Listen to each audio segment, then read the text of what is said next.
Hello, everybody. Lovely for you to join me on this, our last session on Sorolla. I have to say it's gone all too quickly, and I think you're going to really enjoy this longer morning because I'm going to be showing you the sort of iconic images, the ones that you've been looking forward to, that made Sorolla so famous at the turn of the century. And I've split it into sort of three broad sections. So we're going to look at his beach scenes in Valencia. We're going to then look at his magnum opus, the amazing sequence of the Visions of Spain, which I'm afraid is in New York and lives in New York and is not likely to travel again. And then a very last section, quite small, on his beautiful house and garden in Madrid.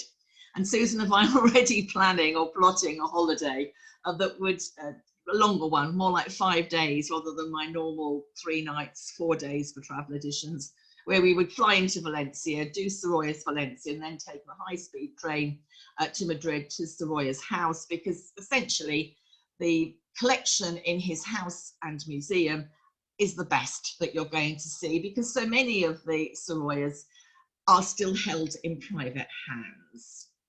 So at the end of last week, I left you with this image, which is a turning point in Sorolla's career. It was at this moment that all his magic ingredients appear to come together.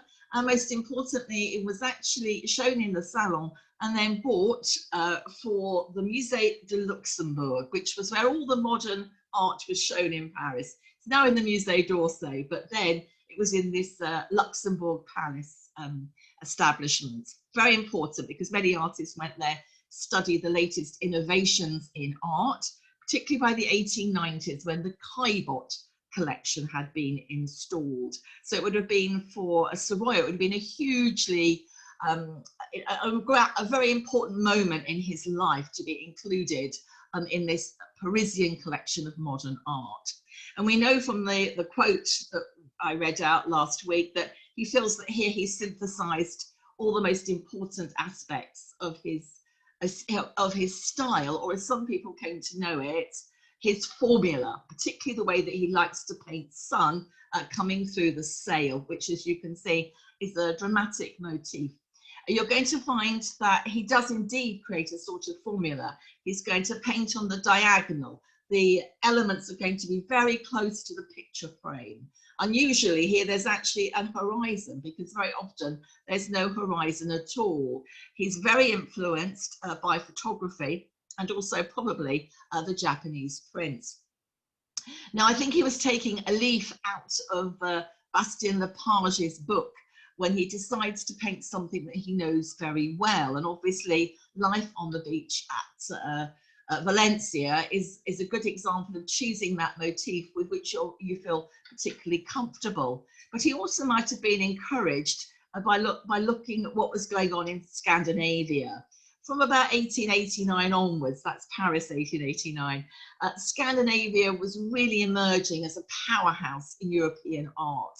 And at the forefront of it was this so-called Skagen group.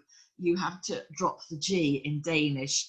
And it was Peder Krøyer, who was really reinventing the sort of idea of the heroic fisherman. So these works ones very like, were shown by Krøyer at the 1889 Universal Exposition in Paris, which we know that Sorolla visited, and that he's very likely to have seen works like this or very similar.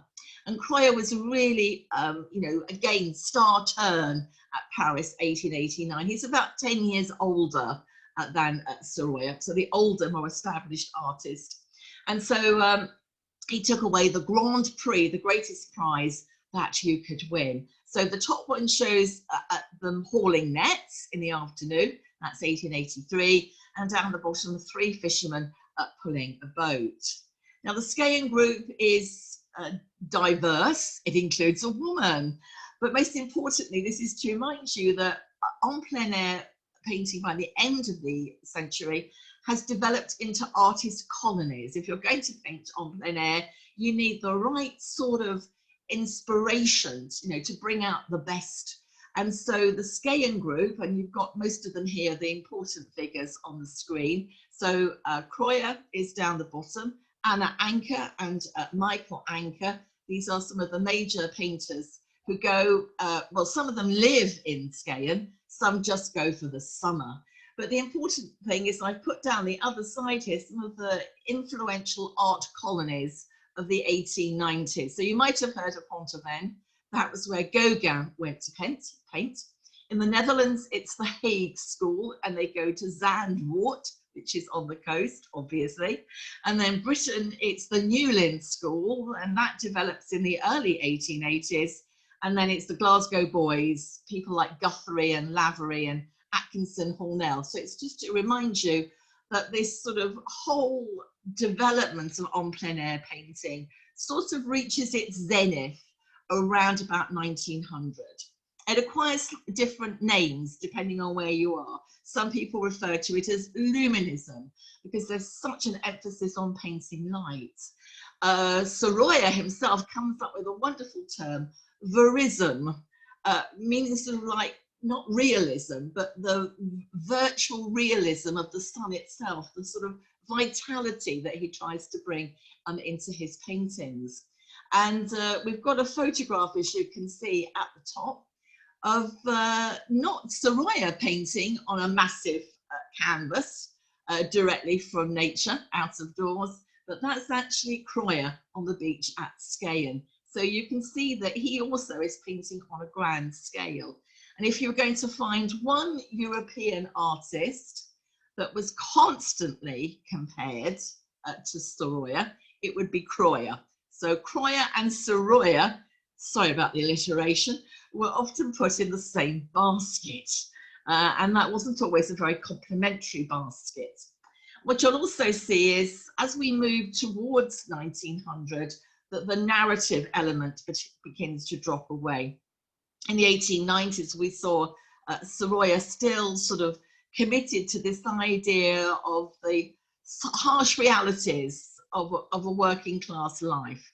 But gradually the narrative or even moralizing element will fade away. This is Anker's Will He Round the Point, as early as 1880, bought by King Christian IX of Denmark. And you can see it has a very obvious narrative to it. And you're sort of wondering whether the ship that they are watching will avoid impending disaster. Ironically, it doesn't. The pendant that goes with this is the lifeboat going out.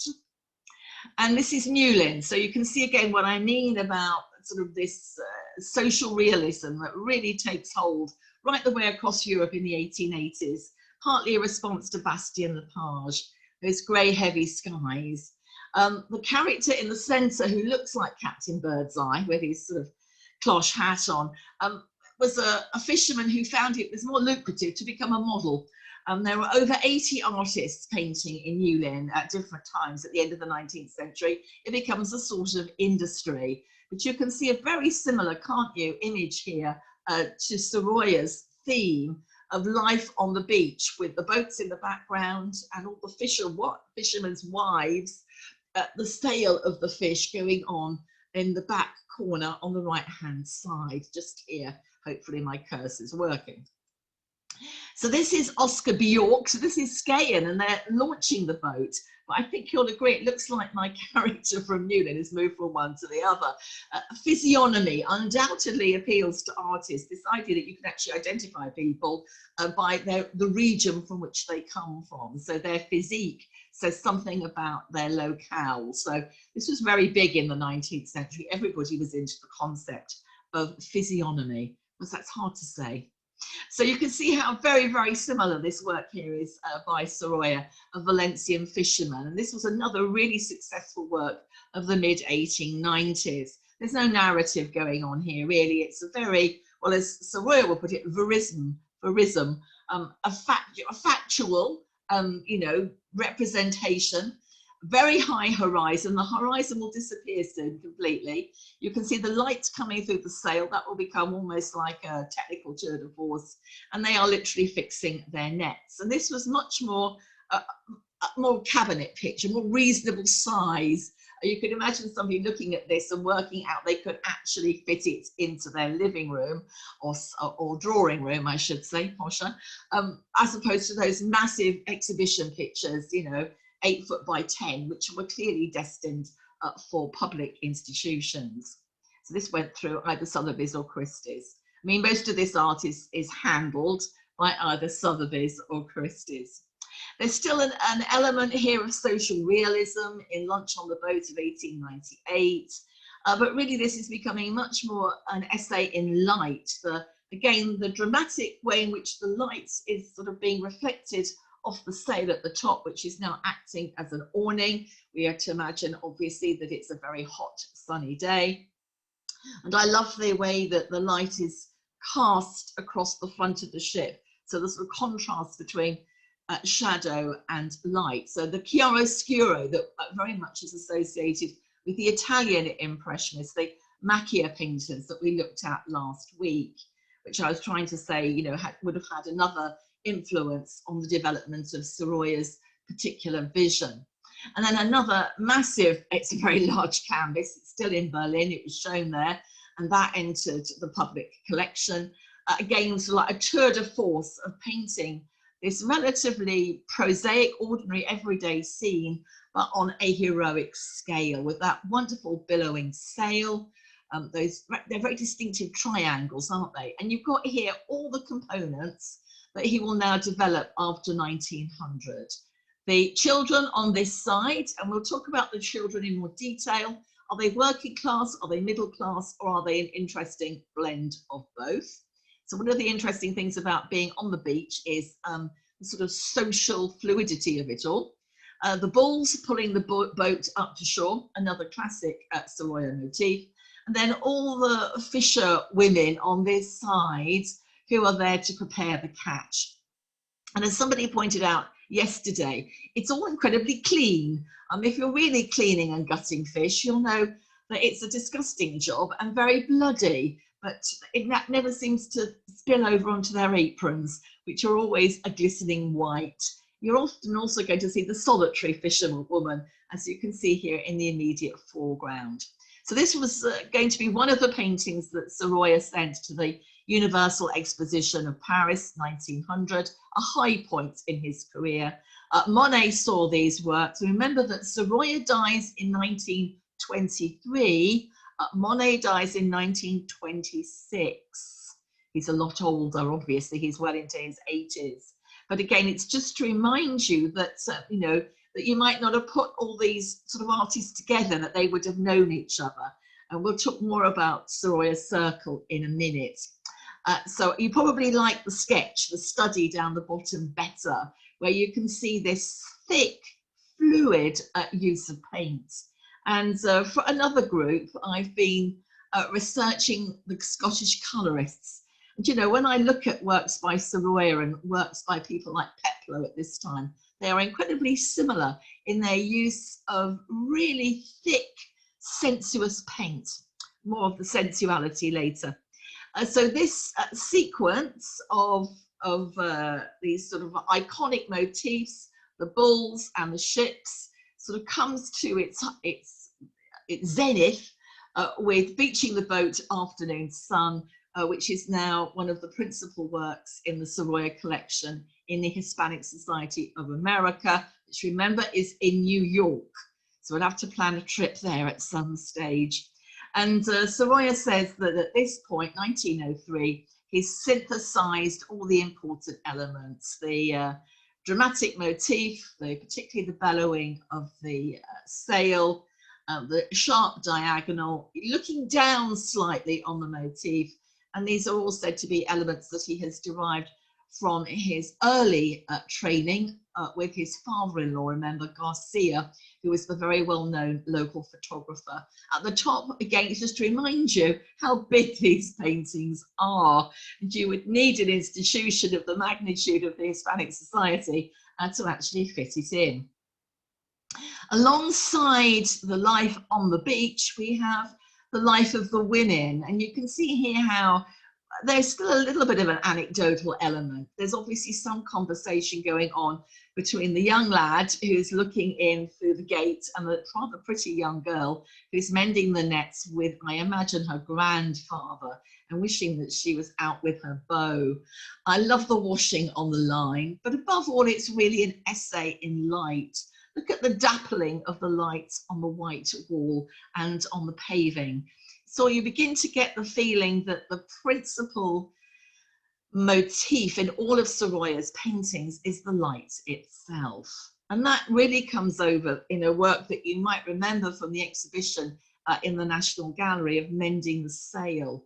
This was actually quite severely criticised at the time, and people couldn't quite see the point of painting a sail, which seems to dominate the entire work. But of course, what it's really all about is painting dappled sunlight. Can you see all these wonderful shadows? And obviously he would have been very influenced by Monet. I mean, when they all go to Paris, you know, Monet and also Manet had a huge impact on late 19th century art, because they could now all be seen in the Palais de Luxembourg, where you could study them at, you know, at length. So I think the purple shadows, you know, this idea again of the French Impressionists that the shadows on objects should reflect the light around. So here the shadows are dappled sunlight in effect. It's a truly awesome painting if you saw it. And again, the dramatic viewpoint seems to owe something to photography. So he's still painting what we might describe as the costume-brista, which we saw him really relying on when he was in Rome to make a living. You know, whilst the Academy was expecting him to paint those serious historical subjects, he made quite a good living from producing watercolours of rather fanciful subjects, ladies in their beautiful Sunday best, the Fallara girls, and also the sort of whole culture of the bull ring, the conquistadors, in all their finery. So there is something of the costume piece in this Baptism of 1900, another painting that went to Paris 1900. And I particularly like the gossip going on here between the old man and his companion, who's in her best, as you can see, bib and tucker, because we're at a baptism.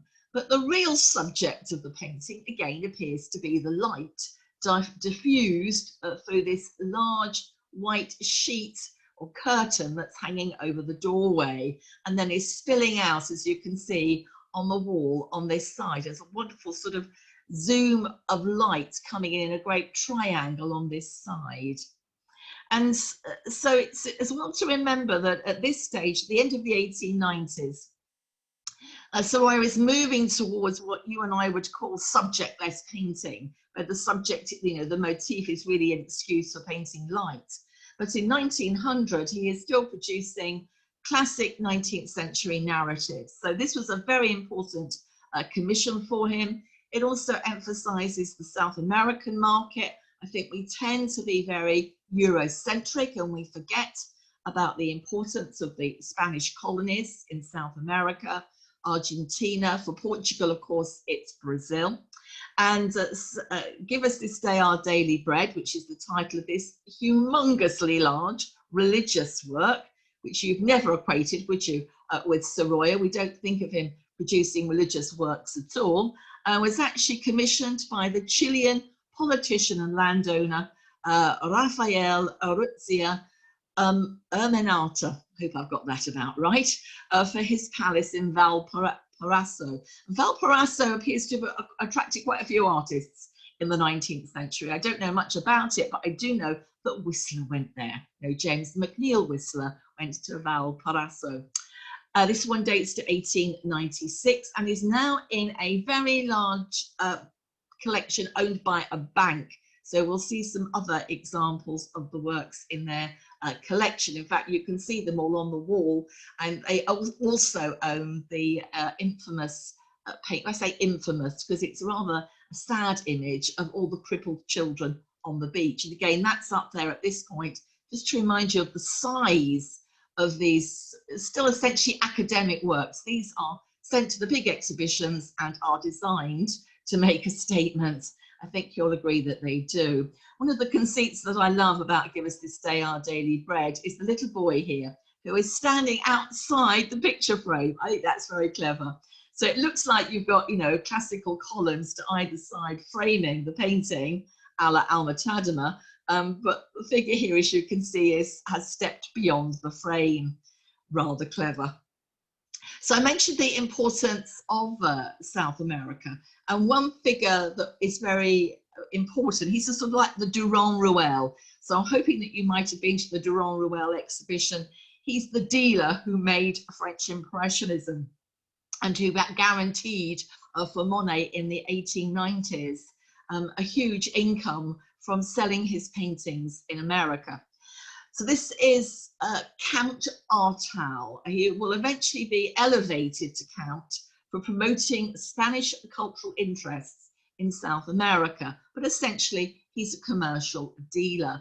He's painted here by Sorolla. You can see it's dated 1900 in Madrid, and Artal was one of the most important dealers in, you know, in furthering Sorolla's career.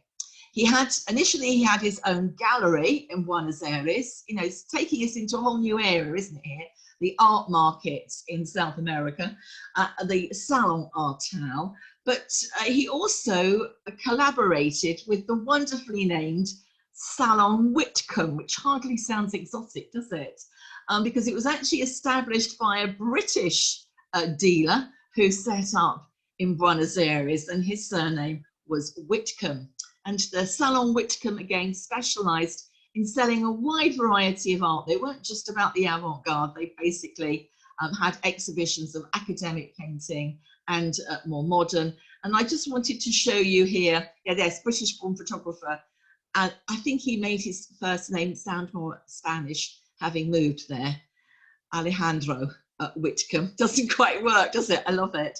But he was a photographer initially, you know, rather like, again, it's quite interesting if you do a little bit of homework, the links between modern art and photography at the end of the 19th century become really entangled.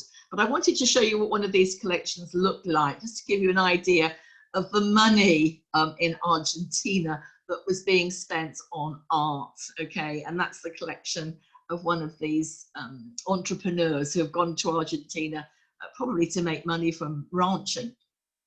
So Sorolla is going to really benefit from this South American market, and he'll also sell an awful lot to Cuba, to Havana, a lot in the Havana collection, until of course we get to one of the great psychological moments of Spanish history, the loss of Cuba, the War of Independence in 1898, from which Spain sort of psychologically never quite recovers. So the high point of Paris 1900 for Sorolla was the reception of Sad Inheritance, which is in this banking collection, as you can see. Bankia, the J is more like an H, collection. And again, you can see that it would be very much a painting for an institution. It might not be something you'd want to see on your wall over breakfast. It's very sad. It shows the victims of polio, but also Sad Inheritance links it to the syphilis, which was the scourge again of the end of the late 19th century. And we have the pathetic, in the artistic sense, motif of the monk helping the crippled boy dead center. And you know, this pricked all sorts of, you know, emotions, a few tears to the eyes. And you can imagine that, you know, in the academic world, this was a very good compromise between the modern technique of painting it out of doors directly from nature, but choosing a very obvious sort of heartfelt, moralizing subject. It won him the Grand Prix, and it was painted on the beach at Valencia. It was definitely a pivotal moment in his career, and this quote, I think, helps to emphasize that. Duncan Phillips was one of his later patrons who went to visit Sorolla in his fantastic new house in Madrid, which was completed the year before in 1911. And we have this nice sort of like insight into Sorolla's thinking. I drew on him to speak of his philosophy. He responded eagerly and with spontaneous eloquence in answer to my remark that the distinguishing quality of his work seemed to be his responsiveness to the joyous influences of the world. He exclaimed that art has no business dealing with anything that is either ugly or sad. That's quite amusing after Sad Inheritance. He had painted, goes on to say, he had painted one pathetic picture of crippled children bathing in the sea. Emphatically, he would never paint another like it. There was too much of that sort of thing in life. Is it any wonder, he demanded, that modern painters, and I think he's thinking here of Croyer and Anders Zorn and my other great favourite, Singer Sargent, they, the modern painters that he's referring to, Monet as well, loved the study of sunlight, because all of those artists were involved in the study of sunlight. Light is the life of everything it touches. And again, this was known at the time as the vitalism movement. You know, the idea was very positive and everything was sort of like 1900 was looking forward to the new century. Vitalism meant that, don't laugh, you would strip your clothes off and you would run out and greet the dawn, soaking in all the sunlight to reinvigorate you. I wouldn't recommend that at the moment. And again, a little later, he says, another quote, La luminaire, c'est la vie. Light is life. And therefore, the more light in pictures, the more life, and the more truth, and the more beauty. Children, flowers, sunshine. Yes, those were the things that he loved best. So we go from Sad Inheritance to the joyous images of the children on the beach in Valencia. The downside of this was that because he had such a bravado style, and because he does like painting beautiful things, that his adversaries critiqued him, saying he was all surface and no substance. That this was just like looking at coloured postcards. That, you know, that they lacked the sort of moral dynamic that Sad Inheritance has. So it's quite interesting when you look at some of the criticism of his great contemporary Croyer, who you see here on the right hand side. You can almost feel that Croyer's criticism could be read as Sorolla's, because they are both luminists, painters of light. So we know that at Paris 1900, Croyer met Singer Sargent. They're going to become very good friends. And Singer Sargent will help him organise his exhibition at the Grafton Gallery. More of that later. Then Anders Zorn, he also meets him and they become very good friends. And there's a long correspondence between Anders Zorn, he's Swedish, and Sorolla, which is all preserved in the museum in Madrid.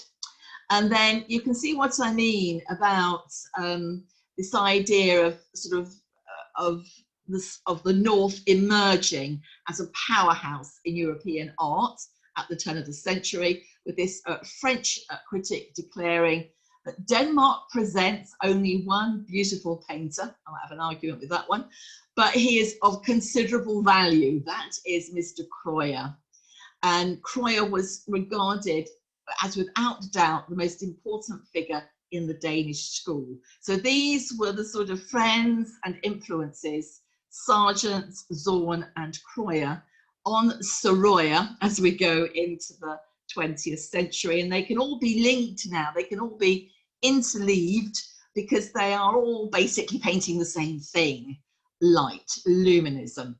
So as we go into the new century, he will devote himself to some of these principal motifs. So the fishermen with their boats working the sea, the women, the fisher women, involved with the catch, and then the children on the beach. And the children on the beach are quite problematic in the sense that the Spanish women, the fishwives, took their children with them to the beach, the young ones in particular. And so there does seem to be a sort of fluidity of classes. It's difficult sometimes to separate. It's children on the beach. They could be working class. Sometimes it's more obviously bourgeois children, you know, middle class. There's also the differences between the boys and the girls. The boys run naked, they have no inhibitions whatsoever, but the little girls are often in dresses, as befitting either the gender restrictions or the social restrictions of the era. And sometimes you can see the children with their guardians, their nannies or their mothers, and they're obviously very much from an upper class bourgeois family. The most important thing is that all of these elements are sometimes painted individually or all together. So the one, Valencia Beach in Morning Light in the Hispanic Society, belongs to a long campaign in Valencia of 1908, where we have the ships in the back, the boats in the background, the children here running in the water, and you can just see the fishwives with their babies. Can you see their babies there on the edge? And another critic here, Henri Rochefort, observed Sorolla's art never has a brush contained so much sun. And again, here he is painting on the beach. He's got a sort of diffuser behind him. Look how very close the girl is to the picture frame. He's cut off her legs. He's sort of just painting the top half. He's on a slope looking down, and we have the two boys on the other side, and then the boat in the distance. There is no horizon. It's a sort of a vertical image as opposed to a horizontal, and this formula will be used over and over again. So I'd just like to introduce you to the beaches. So most famously, he painted on the beach at Valencia, El Cabanal, which is here, Valencia, or the Levant beach. But he was very attracted to Javia, and there are several painting campaigns here, which is closest, you can see, to Alicante. And the attraction is that here it was rocks and deep water and sapphire blue seas. Whereas obviously in Valencia, it's these, like being in Bournemouth really, a long stretch of sandy beach, as you can see. There's a famous restaurant on the beach at Cabanal where he always went for his paella, if you really want to get into the Sorolla mood. So we're going to have a look now at some of these wonderful beach scenes. So this one, the bathing hour, was shown at the 14th exhibition organised by Autal. This is our South American dealer at the Salon Whitcomb, where it was purchased, as you can see, by one of the great and the good of Argentina, Carlos Meyer. He's very wealthy and in a very prominent position.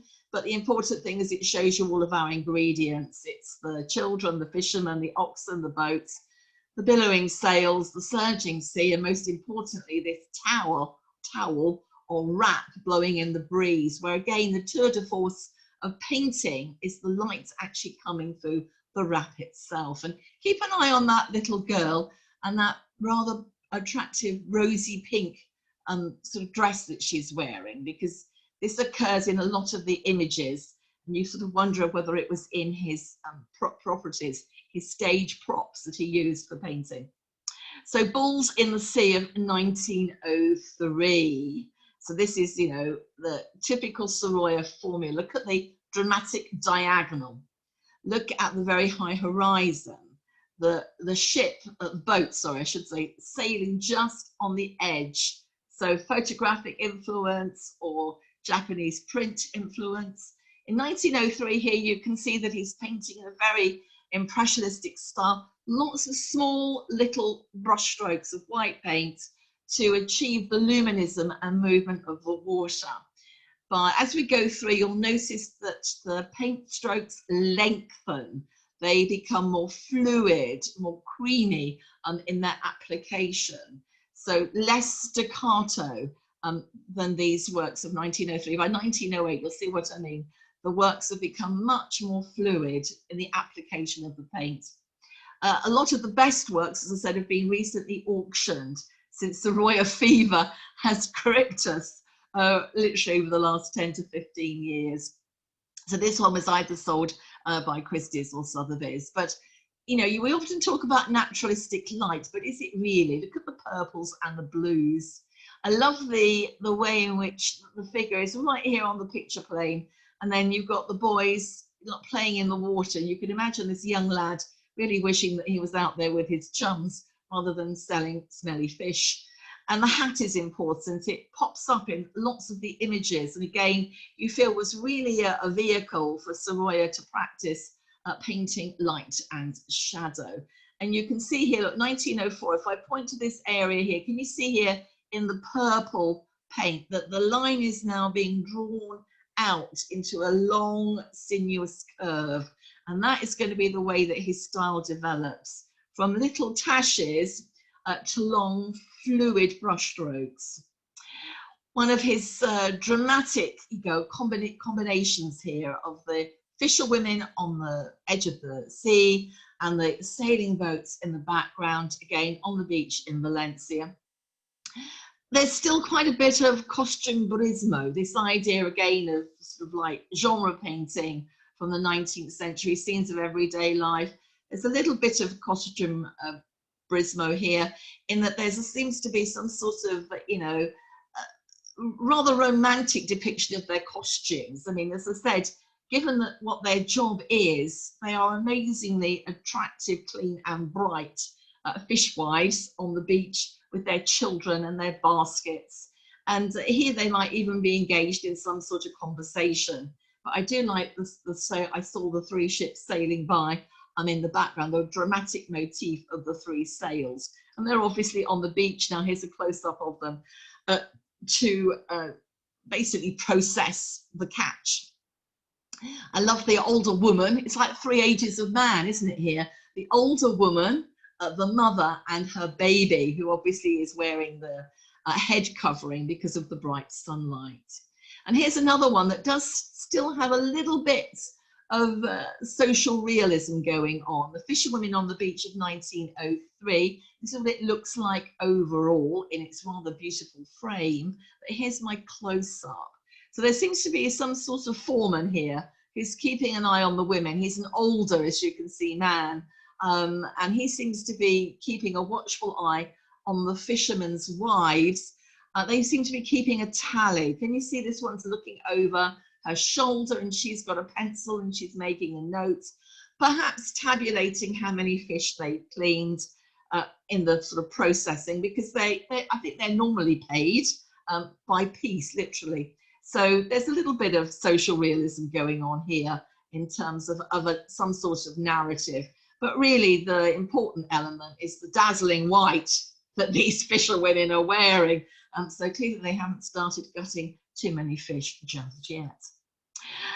There is, you know, there's sometimes quite a lot of drama on the beach. Here the women are obviously waiting for the ships to come in. This one's holding her baby. So that's what I was saying about the sort of social interaction on the beach. There are lots of children there, working class children, but also, as you'll see in a minute, apparently middle class children as well, or bourgeois children. This one's from 1915. So he gets this big commission to paint the visions of Spain.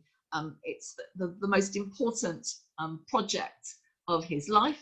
I'm just admitting Christine. Most important project of his life, but it's also all-consuming.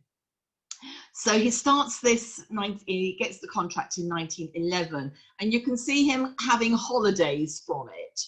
So 1915, 1916, he tries to get some respite from painting his visions of Spain, which is taking him all over the Spanish Iberian Peninsula. And so here, 1915, light relief, we're back on the beach in Valencia. And the dramatic motif here of the woman shielding her eyes from the sun, holding her baby, this sort of isolated figure here, this dramatic shadow. And what is quite interesting is that sometimes, you'll see it here, the water on the edge of the beach almost looks like a mirror, sort of reflecting the light around it. And the one at the bottom, this one's 1908, the one at the bottom is about 1910. As you can see, it's become sketchier, more fluid, but all the same elements are there. The fisherwomen waiting for the boat to come in. This is the boat being drawn up. The brilliant white, the strong shadows, the more fluid. Can you see here the longer brush strokes? And this is the front cover of one of the recent catalogues for a Sorolla exhibition which took place in southern France. Again, emphasizing the Sorolla-itis that we've all been enjoying for the last couple of years. This beautiful painting just sold recently through Christie's from the 1908 campaign. Again, is showing you all these critical ingredients: the the cow, the bulls, the fisherwomen here, and the catch coming in. But the real subject is undoubtedly these magnificent sails, the billowing white. And can you see here again what I mean about the longer strokes of paint and their application? And you can see here, this is the canvas coming through underneath, which is quite interesting in itself. And obviously, sometimes it's the boats that become the subject. And this is a rather beautiful work from 1915, but it leads, I'm afraid, to many followers who sort of blatantly, if I can put it this way, copy the Sorollism. I mean, it becomes a mini industry. So just an example of this by Thomas Murillo Ramos, who is a follower of Sorolla, and you can see how easy it was to just copy the motif of the boats with their big triangular sails and the fish women coming in. It was so easy. If you couldn't afford a Sorolla yourself, you might go to someone like Murillo to get a poor man's version of a Sorolla. So the next little section is the children, and then we're going to have a break at around about 12 for a little comfort stop.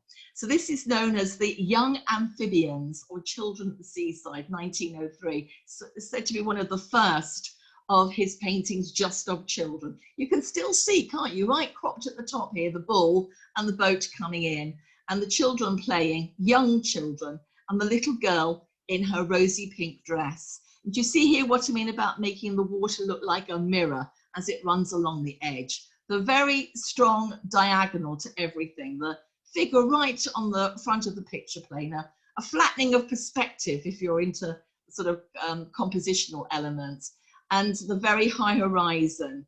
Photography or the Japanese prints would have encouraged all of these aspects. Verano, summer of 1904, now in the National Collection in Havana, Cuba, brings all of these elements together. So it's quite interesting. We were having a discussion about what they were wearing on the beach. So when even if you're a girl and you're a very young child, you can frolic naked, as you can see here. But the boys, of course, are allowed to go on frolicking naked a lot longer. The girls start to wear these rather beautiful flowing robes. The children down the bottom, again, this is recently gone through the sale rooms and was bought. So Sorolla has a series of very influential exhibitions in America, which I will talk about a little later. But this is bought directly from one of these exhibitions held in St. Louis in 1911. So this has always been in America. But I love, again, the way that you're looking down on the figure. I don't know if you know Monet's water lilies. I don't know whether this is one of the influences. They also have this strong verticality, no horizon at all. The mirror-like effect here. Do you know what I mean about this mirror-like effect of the water overlaying the sand? The wonderful sense of movement here of the girls. So it's all these sort of things that we're looking for in the perfect Sorolla, and the cropping of the figure here, which, as I said, could well be the influence of the Japanese print of photography. And you will see quite a lot that simply say Nina on the beach. It doesn't mean, as I thought, a name. It just means a young girl on a beach. This one's, again, a very beautiful one, but it's from 1910. So you can compare it to the one above directly, which is 1904. So can you see how his style is loosening? How this is quite relatively tightly painted to the one of Nina of 1910. How the brush strokes are protracted, they're longer and more fluid, thicker and creamier. That you have the strong diagonal, the loss of the horizon completely in both works. But as he evolves as an artist, he definitely sort of, the style of his application of the paint seems to loosen up even more into these long, creamy strokes. And two little girls down here from the it's like 1908 painting. I love their scarves on their head. So here we are again, the little girl on the beach. That's the Nina. I've always loved this because it reminds me very much of a work by Kreuer, which lives on my fridge as a magnet. Well, not the painting, but this motif from it. You can see how very similar they are. The little girls looking out towards, yes, the boys frolicking nude in the sea. Now, the work by Kreuer, Summer Day on the Beach at Skyen, is much, much earlier and is incredibly famous.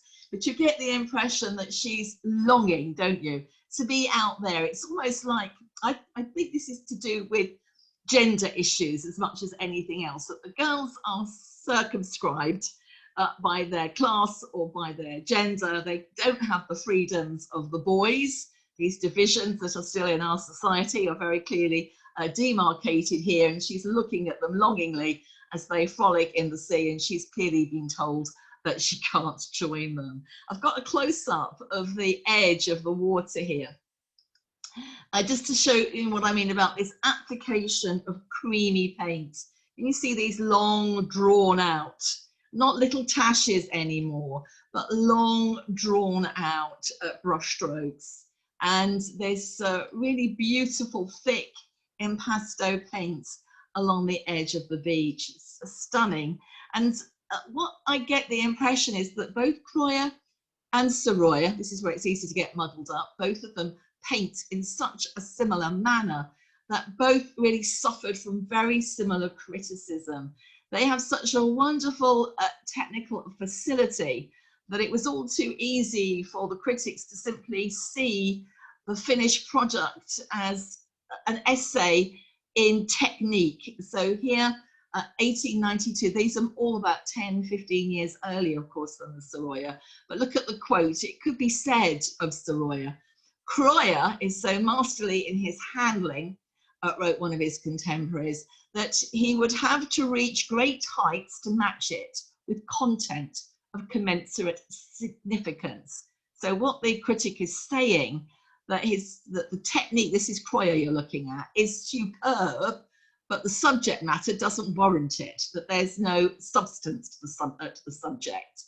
It's vacuous, it's without deep and significant meaning. Of course, our two artists, Sorolla and Kreuer, would rebut, well, it wasn't meant to be. It's supposed to be simply joyous, a sort of, simply you're supposed to transport yourself into a sort of aesthetic experience that you might imagine that you too are running through the waves on a balmy summer's day, and it's a bodily, sensual experience that they're asking you to participate in. And I think perhaps that's the reason why these artists have come back today into popularity, that we are able to literally give ourselves over to the sensuality of either a Kreuer or a Sorolla. Anyway, the end of the quote.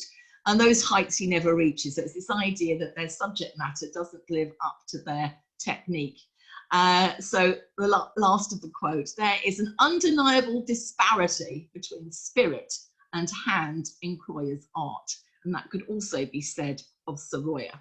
Both were seen to be painters of light, though the light in Scandinavia is obviously different to the harsh light of Spain, that they're painting light, and it's the light itself that they are painting, rather than the effects of light on an object. It's the luminism on itself, bathing everything in light. And just to take us up to the hour, some of his contemporaries, you can see how they were responding to this quest to paint light. This is Zorn's Bathers. He preferred to paint very mature, rather beautiful naked women rather than children. Sorolla did paint the nude, but they are, you know, few and far between. This is Henry Scott Tuke's Ruby Gold Malachite in the Guildhall, also again dates to the end of the 19th century, to emphasize that a lot of people do find these beach scenes a little disquieting. All of Tuke's works disappeared when we had that debacle about paedophilia and Gary Glitter. They just all went. People began to see something you know, subversive about them, or even, dare I say it, unpleasant, a sort of homoerotic element. And so given that the English tend to be a little I'm going to be honest and say a little prudish. They certainly were around 1900. I'm afraid the Tukes have disappeared, though they are planning an exhibition. I wonder how that will be received. I think the thing to remember is that Spain, well, certainly Italy, and all that sunlight, that they were perhaps less inhibited than us. But I'm not quite sure. But the important thing is that everybody is engaging in this idea of vitalism, this idea of sort of empathy between the human body and nature and a rejuvenation, all taking place, as you can see, on the eve of the new century. So it's not surprising that vitalism becomes so important. So to complete our journey round European Impressionism, this is Max Liebermann, who is Germany's most famous Impressionist. And he's doing the same thing, as you can see here, boys bathing on the beach at Munich. And don't forget that Tuke is associated with the Newlyn School. So again, our British Impressionists. But Liebermann is most famous for painting horses on the beach. So here's one that sold quite recently, either Sotheby's or Christie's. Liebermann is like all of the artists that we've looked at. He gravitates towards Paris. He settles on the Boulevard de Clichy, which was a bit of a dodgy area. It certainly is now.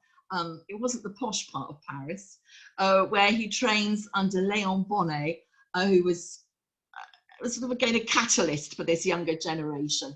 But the important thing is that Kreuer was also on the Boulevard de Clichy learning his skills under Léon Bonnet, and Liebermann and Kreuer become lifelong friends. So I'm just trying to show you how all these artists, and I've thrown a lot at you, how they all sort of interlink in a rather beautiful way. You know, the whole, again, interest in developing Impressionism at the end of the 19th century. This last phase of it, best thought of as luminism, or this idea literally of painting light. But Liebermann's main characteristic, or his motif, is painting horses on the beach. So here is a Liebermann painting horses on the beach. That will be in the Baltic, remember. It'll be North German Sea that we are referring to. And I love this. So look at the thick, just as I said about the thick, creamy paint. Now this is something that you can trace all the way through. And you can compare that now, the light of the north with the light of the south. Because here's Sorolla with the same motif. He might have seen a Liebermann, very easy for him to see one as he travels extensively around Europe. He has an exhibition in Berlin, don't forget, in the opening years of the 20th century. So he would have been familiar with Liebermann and the motif of the horse on the beach. So here it is, the horse bath of 1909. And obviously a rather beautiful nude youth. I just love, again, these long diagonal sweeps of paint and the whole composition and the luminism. And that's a good place to stop. It's exactly 12 o'clock. I'm going to bring you back at I'll give you till 1:15, okay? That makes life easier for you. 1:15 for a cup of coffee and a bit of a break. And then we'll do the last section, which will be very much focused on the visions of Spain and his garden in Madrid. Okay, thank you for joining me again for this second session, which will take us from the beaches of Valencia to his visions of Spain, which are now in New York, and finally ending up in his garden, as that was where he retreated in the last few years of his life. Sadly, he'll have a stroke in 1920, from which he will never really recover. And one imagines that the garden was a haven during those last years before, sadly, he dies in 1923. I particularly love this image. It was used for the poster for the National Gallery exhibition of the girls and the boys running along the beach. The boy obviously enjoying the freedom that boys can, the young girls in their rather beautiful billowing dresses.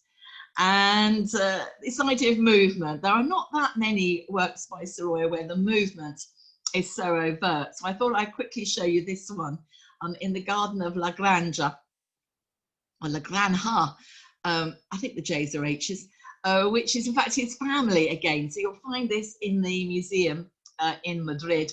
But I hope you can just about pick out the skipping ropes. They're just there and they're just here. And these are the children literally skipping around the pond. And clearly this is photography. You couldn't possibly, could you, hold that pose. Can you also see the shadows, how they're picking up the reflected light around them, and even rather cleverly being foreshortened in this case. So it's not often that you get such an overt depiction of movements. So you can almost make a sort of sorry, filmic sequence. Hang on, I'm admitting somebody. A filmic sequence of life on the beach in Valencia. So here again, note all the features that we have been pointing at. Look, it's owned again by a bank.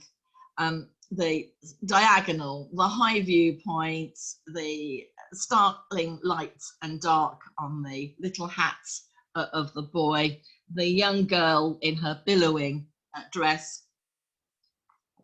The dresses have often been likened to the sort of figures worn by Greco-Roman sculpture, all those intricate folds, as you can see.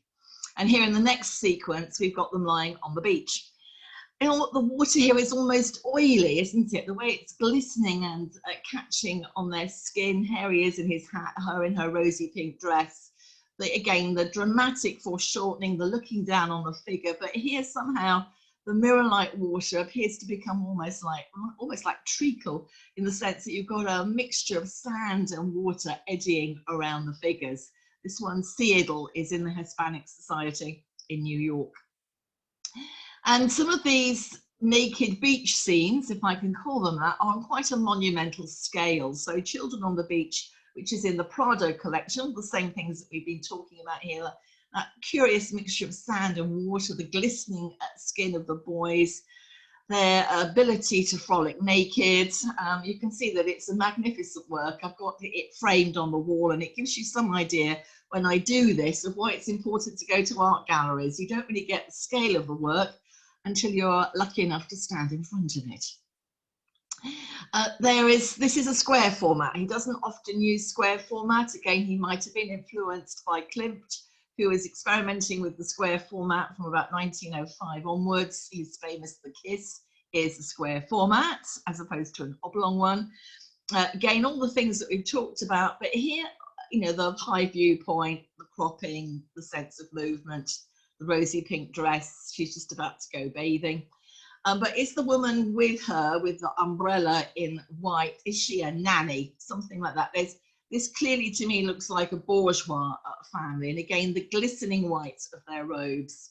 Even more dramatic here after the bath. You see what I mean about her looking like some sort of Greco-Roman figure with all those tight flutes, folds, glued literally to her skin. Again, a bravado piece of painting, as is the towel, or the sheets are voluminous, like a sail almost, about to envelop her. And she's just adjusting the button that holds these diaphanous robes together, again, in Hispanic Society collection. This is one of his most famous and popular works from 1916, The Pink Robe After the Bath, painted right in the middle of this big project for Archer Huntington. He's already suffering from fatigue, the actual physical arduous task of painting, but also this idea that he's having to travel the length and breadth of Spain. So he takes time out, and basically he's on the beach in Valencia having a bit of a holiday. I love the billowing sheets coming in here, of bright, it looks almost like a shaft of sunlight, but it isn't a shaft of sunlight, it's cloth, again, reflecting the light around. The shadows here, the way in which he's still using broken brushwork, but it's more integrated, more synthesized, as he would put it, particularly in the white robe. And the same motif here from a few years earlier, of 1909, where again, I'm emphasizing this interest that he has in diffusing light through something like a sheet or a towel or a sail. It becomes again one of the technical tour de forces, but also technical inventions that Sorolla exploits. And then there's a whole beautiful clutch of his family on the beach. So on the left-hand side is Marie Croyer, painted, of course, by her husband, Pedro Croyer. This is in the wonderful museum in Skien, and I love the little girl with her postcard of the painting in front of it, again to show you what a monumental scale we are talking about. But Kreuer in the north, he was now committed, these are a little clutch of paintings that Kreuer did around 1889 to the sort of mid-90s, where he paints what is referred to as the blue hour or the blue moment. The sort of setting sun, you know, the long summer nights in the north, and you get this blue haze, and there's this famous flash that you're supposed to get just as the sun dips below the horizon. So he was very famous. This is Kreuer for painting the blue moment or the blue hour, and all these paintings are grouped together. Whereas, of course, Sorolla is painting the brilliant sun of summer on the beach in Valencia. So here is Clotilde. So we're clearly now have no qualm with saying a bourgeois subject, as is the wonderful image of his daughter and his wife. So this is Clotilde and Maria walking along the beach, Marie, with again all that white, the parasol, their shoes, the gauzy veils that they're wearing, and then this very high viewpoint. He looks like he's standing on a ladder to paint this, if you think about the way that he's looking down on them. And it's undoubtedly one of the most beautiful of his images, and it's in the collection in Madrid. Can you look at the bottom there and see these long drawn out brush strokes, which are now such a hallmark of his mature style. And therefore a comparison is, again, the same interesting painting light, but it's the light of the north versus the light of the south. And this is Denmark's most famous painting on the south beach at Skien in the blue hour. And again, we know that this was very reliant on a photograph. So this is his wife, Maria Kreuer, and Anna Anker walking along the beach, basically at midnight, in the midnight sun. So we know that he painted on lots of different beaches. It isn't just about painting in Valencia. In Stantia, which is about photography, she's actually holding a camera. As you can see, this one up here, that's the camera. It was painted in Biarritz, so on the Atlantic coast. This is a close-up, this is it framed. This is the elder daughter, Marie, again walking along the cliff at Biarritz. So quite a different landscape, quite a different sea, much rougher, as you can see in this lower image of the figure in white. You think how many women in white there were painted in the 19th century. Now, this is Maria, again on the beach, but we're now near San Sebastian at Zarautza. Not a resort that I know, but again, he was clearly attracted to the wilder waves and the more dramatic coastline. But above all, he appears to have been attracted to the awnings that you can see there in the background. So here is the family, all on the beach under the awning, a really dramatic viewpoint, isn't it? And again, the shadows, the fluidity of the paints, the brilliant white. I'm particularly fond of these. They seem to be so artfully arranged, like under the awning here. And again, this was purchased when it was shown in St. Louis in 1911, which is where you will still find it. Isn't that stunning?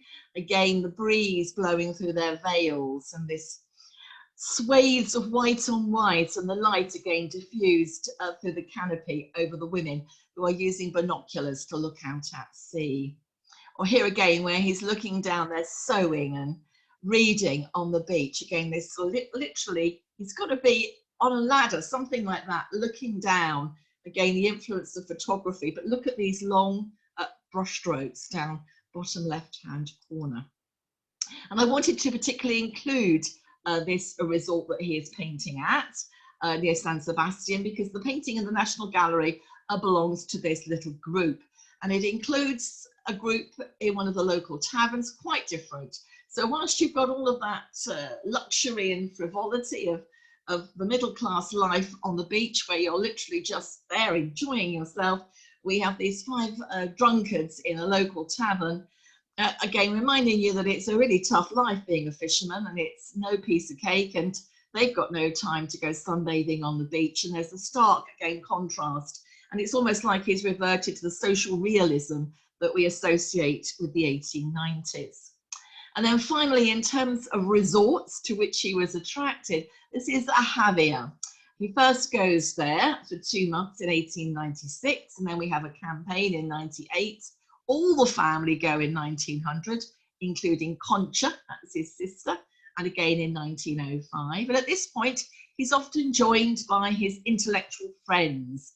And those friends are in the literary world and in the scientific world, because essentially, Sorolla's outlook was he was modern, and that meant modern in all aspects of his culture. So he engages with avant-garde literature. Blasco Ibáñez, we looked at him last week, was one of his close friends.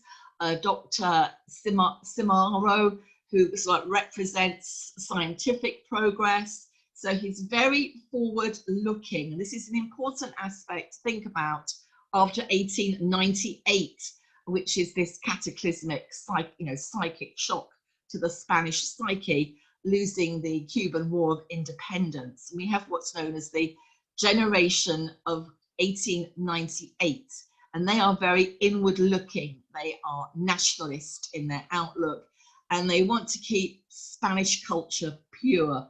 And Sorolla is the exact opposite. He is an internationalist, and he is a modernist. So this is something to bear in mind when we come to see his visions of Spain.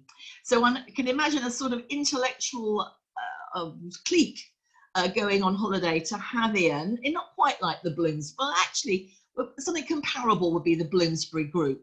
An interesting mix of, artistic types, writers, artists, sculptors, etc., meeting for a few months in the summer to enjoy each other's company at Javier.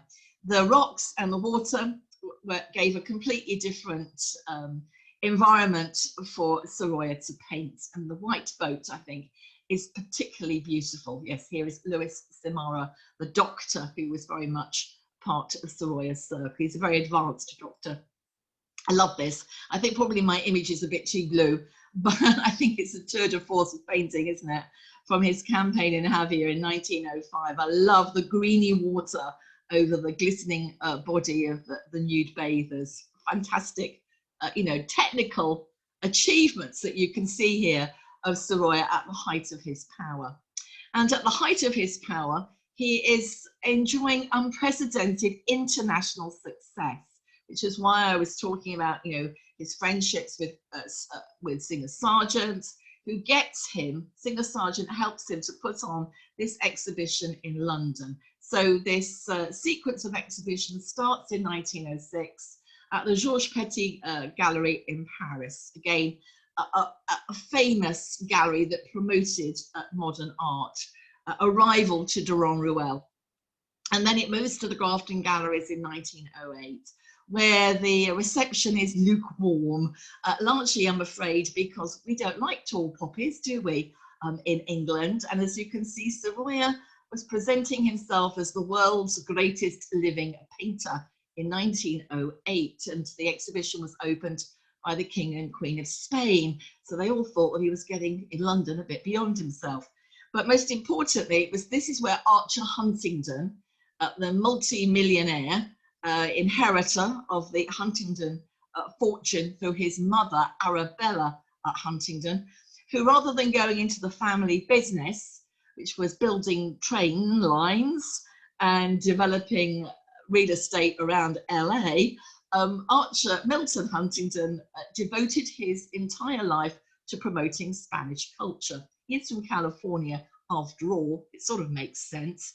But it was reading Cervantes and then making his trip to Spain in 1892 that leads to Huntingdon literally falling in love with Spain.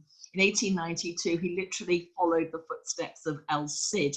He's young, he's idealistic, and this is the photograph of Huntingdon with his glasses on. He's about 20. So he's already ploughed millions of his own inheritance, well, in fact, his own fortune, I should put it that way. His father was, well, his alleged father is Collis P. Huntingdon, and he's already ploughed all of his money into creating the Hispanic Society headquarters in Manhattan. Here it is, and this is Sorolla's exhibition held in 1909. These are all the cars, all the guests lining up. This is the building in the background. This is Sorolla on the steps. This is the exhibition in situ with the star turn being afternoon sun. There's the painting, and there it is in situ. And we also know that the After the Bath and the Sea Idyll were also bought by Archer Huntington.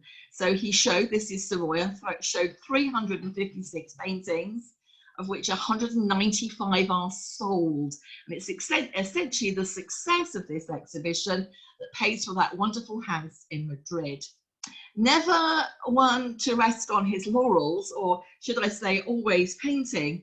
These little images at the top are painted from the balcony of his hotel in New York, and we're looking at Central Park. Aren't they wonderful?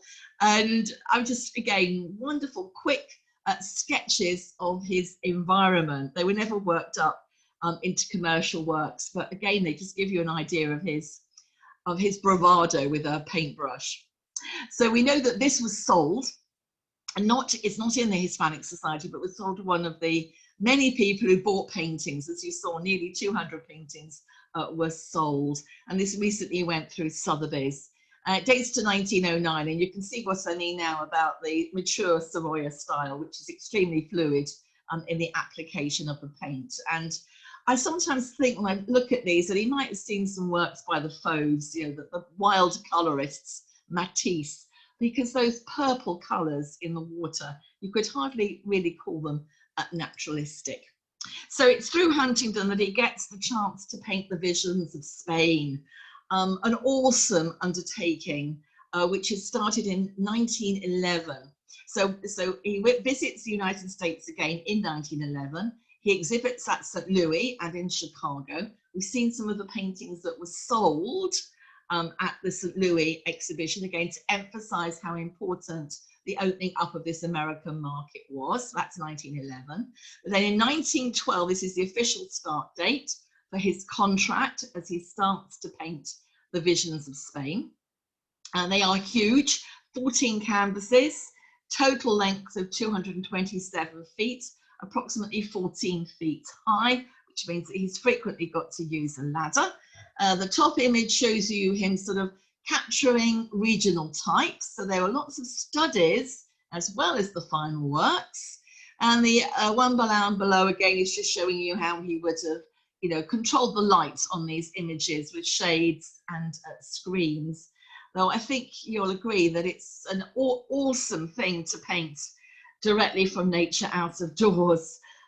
It's not surprising that his health failed whilst doing it. So he had to capture the spirit of Navarre, Aragon, Catalonia, Valencia, Elche, Seville, Andalusia, Extremadura, Galicia, the one I can't pronounce, and no, I can't, Castile, Leon, and Ayamonte. I need to have some more Spanish lessons. All of the models were local, and he was assisted for the first time. We have a named assistant to help him in this big project, Santiago Martinez. And the last panel is completed in 1919.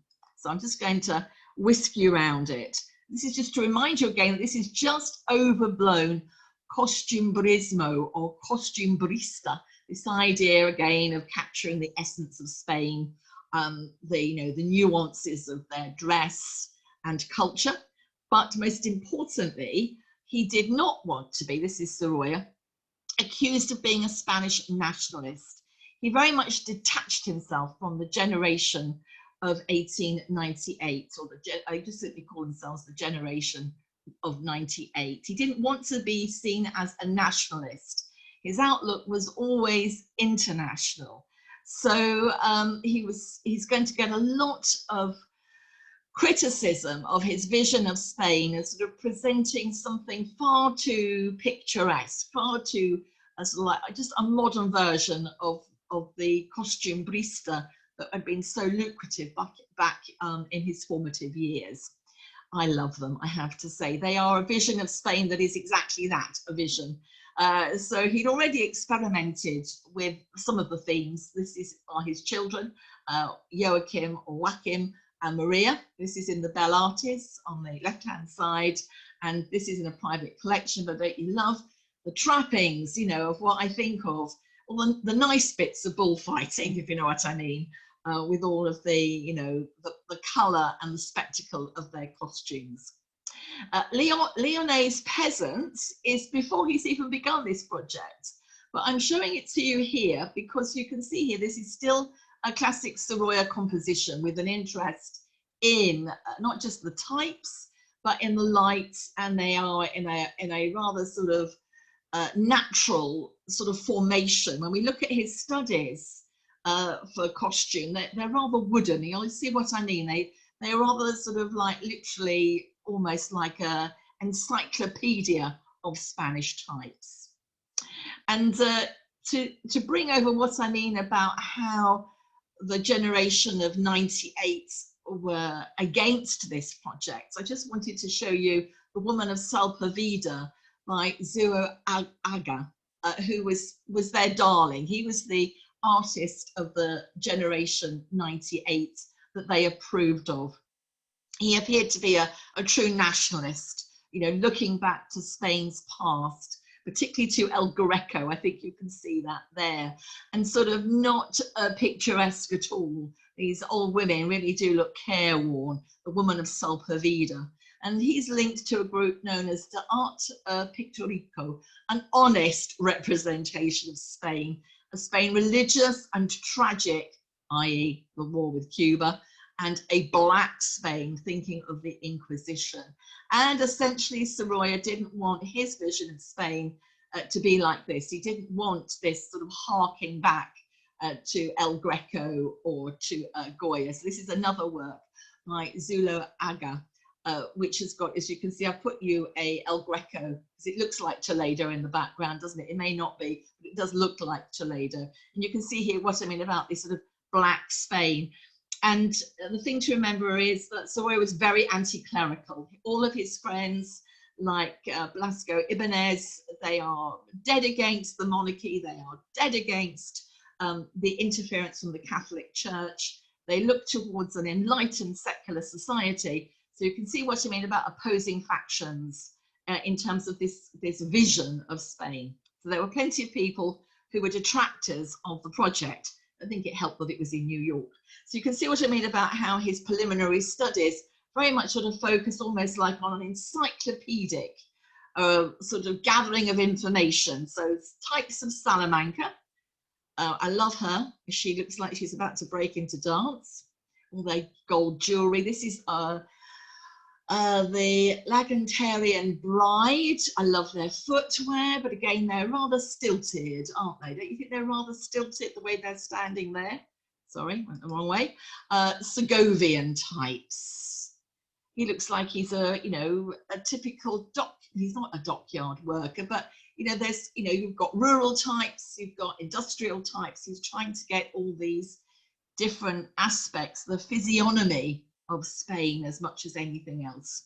And it all comes together in the murals themselves. So the first to be completed in 1913 is one of the longest.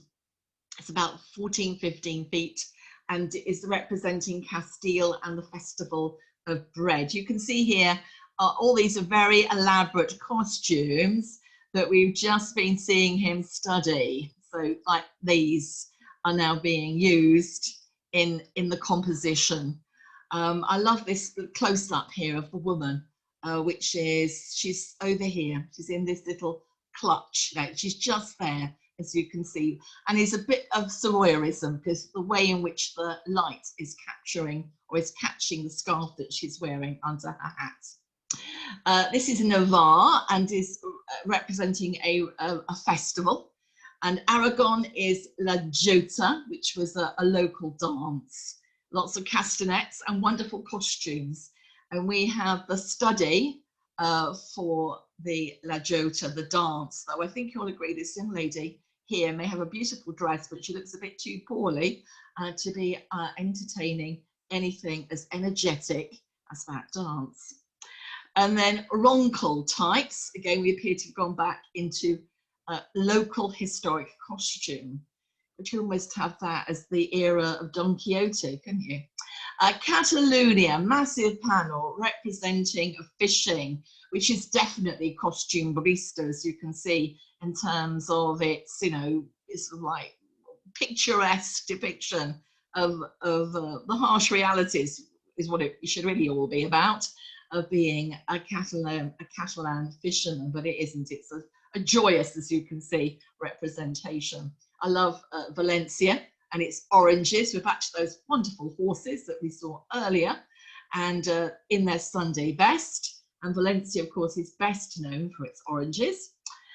This is Elche, and he was particularly pleased with his evocative image of gathering in the palm harvest, because again, you can see some Sorollaisms there in the cast shadows. But inevitably, one of my favourites is Seville. Keep an eye on that fountain. It'll pop up in his garden in a minute. Here's the fountain. Now, don't you just love these? Aren't these just what you think Spain should be?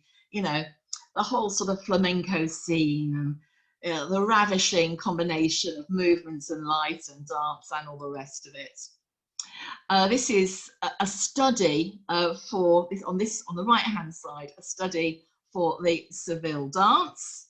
And again, it's just like, you know, the way that you can see him here working out the composition. But this lady in red is actually for an independent work, which if I could choose to have, I think Sorolla might be the one I would go for. It's just breathtaking, isn't it? And it's owned by the Santander Bank. You can learn to dislike banks in the sense that they have the money to buy these works. I should point out that Sorollas are now very expensive. We're talking over $1 million for anything decent at all. Andalusia here, I love the fact that they're crossing the railway. Perhaps you hadn't noticed that down the bottom here. When I first saw it, I thought we were in California, but in fact they are in the Spanish countryside and crossing the railway. It's a wonderful image of the gaucho type. Not my cup of tea. And so I start to get a little worried. This is Seville Holy Week and the penitents.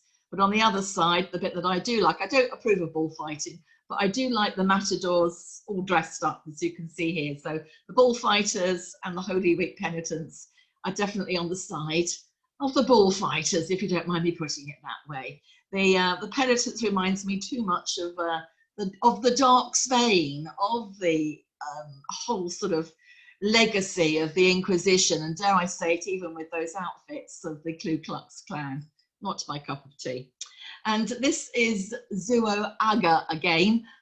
Again, it's just to show you that he's doing something very similar, but all the nationalists thought that he was more in tune with the spirit of Spain, this sort of inward-looking Spain, than Sorolla. And the last little section is again a tour de force. So this is the last 4 panels. This is the market at Extremadura. I love again the contrast of the shadow and the bright sunlight in the background. He was particularly, this is Sorolla, particularly pleased with the catch of the tuna fish, as he felt that this was really Sorolla painting style, the diagonal, the brilliant white of the sailors and the diffused light of the awning. And then finally Galicia, where again we've got lots of very colourful costume and a Celtic bagpipe being played. And then in the one I can't pronounce, I apologise, they're playing bowls. That's what they are doing in that last panel. So last couple of slides. So exhausted by all of that enterprise, we find him recovering in 1919 in Ibiza. I just wanted to show you how his key in colour has suddenly changed. And these have a luminosity to me, those turquoises, that again rather remind me of Matisse and Fauves. Or here, Elena, that's the younger daughter, also in Ibiza from 1919. Again, look at the sketchiness and again, sort of wonderful composition, cropped cliffs and the cropped boat. So finally, the last little bit, I think I'll get like a marathon, I do apologise. I'm going to take you to Sorolla's house in Madrid, basically paid for by the success of that exhibition in America in 1909. It's been, you know, it's been beautifully reconstructed, but you can't really quite imagine Sorolla painting there. It's a little bit too clean and pristine. But as you can see, this is where you will find all the best Sorollas. And they have, as you can see, arranged all of his brushes in his albarello. That's the name of these. They're very distinctive jars that were made for apothecary shops, an albarello. In fact, it would look more like that. This is actually one of his earlier studios in Madrid. But he would have been, like all Victorian artists, let's put it that way, attracted to collecting bric-a-brac, ceramics, metalwork, you name it, elaborate furniture. And so you can see what I mean about here. It's a little bit too clean and tidy to how it would have appeared in his day.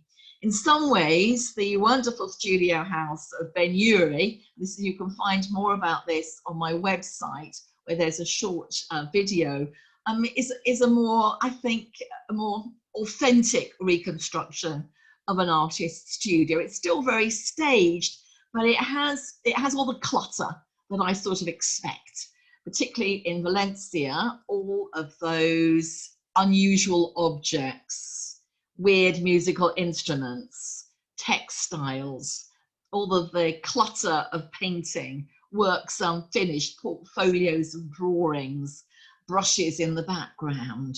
But these are the two, I think, best preserved artist studio houses in Spain. So the one that you're looking at here, Valencia, is the home of Ben-Uri, father and son, who we met back in the first week. And this is a very 19th century interior, as you can see. Jose Ben-Uri, and this is the studio house of Sorolla in Madrid.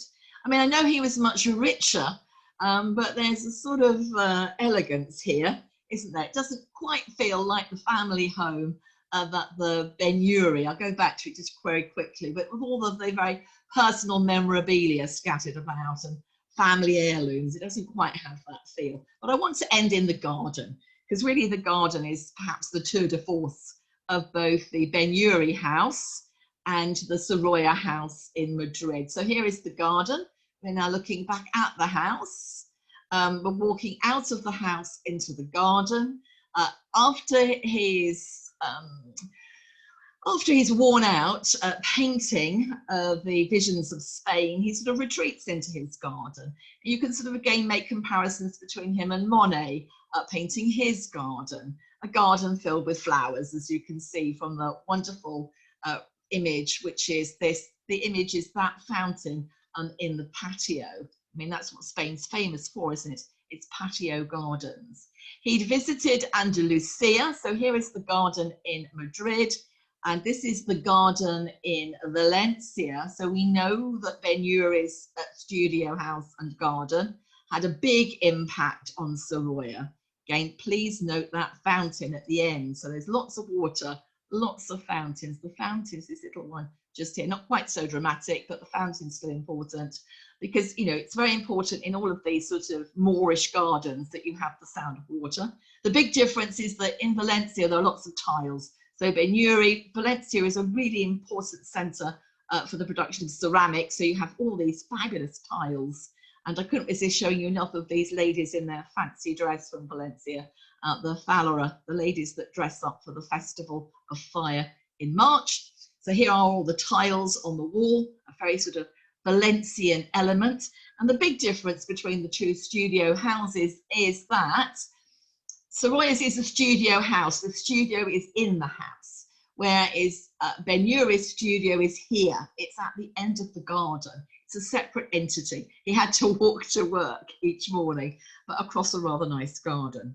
And clearly the garden was inspired by what he had seen in Andalusia. So we have on the left-hand side, we have the Alhambra. In fact, I think that's in the Generalife, but don't hold me to the test. You know how beautiful the gardens are of the Alhambra, and that's in the Getty. And he first visits this part of Spain in 1908. And then equally beautiful, we've got the Alcazar in Seville. So he'd seen these gardens and he basically wanted to replicate them in, of course, Madrid. And so the last couple of slides is just, you know, him doing a Claude Monet and painting his garden. Stunning images. And the very sad thing is he did get quite a long time to enjoy it. But remember, he has his stroke in June 1920. And really the garden and the house then become his, well, basically like his cloister. So last couple of images of the beautiful garden. And again, your sort of personal sort of connection that you would make if you went to visit Sorolla's studio house in Madrid. That's the little fountain, very like the one in the Ben-Yuri house. And his family, he's very much a family man. We haven't had any of the Rossetti debacles, you know, all these different women. My wife and daughters in the garden of 1910, about the time, in fact, that it was completed.